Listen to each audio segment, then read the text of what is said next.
Pihak Satlantas Polres Karangasem telah melakukan gelar perkara peristiwa kecelakaan lalu lintas yang terjadi di wilayah Banjarnegara Gares Sanongan, Rendang beberapa waktu lalu. Hasilnya, sang sopir IGD Dana ditetapkan sebagai tersangka dalam insiden tersebut pada Selasa 21 November.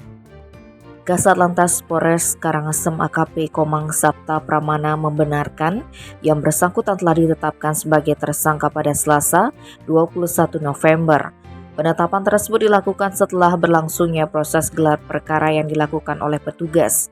Setelah ditetapkan sebagai tersangka, IGD Dana langsung ditahan oleh pihak kepolisian di Mapores Karangasem. Landasannya adalah sudah terpenuhnya minimal 2 alat bukti.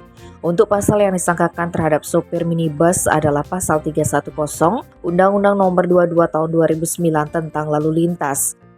Ancaman hukumannya kendati menyebabkan orang meninggal dunia dan luka berat paling lama 6 tahun.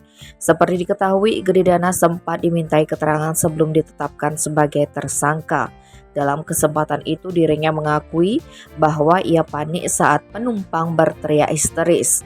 Situasi itu membuat dirinya tidak konsentrasi dalam berkendara, bukan karena remblong namun karena kecepatan mobil cukup tinggi. Tim Bali Express melaporkan.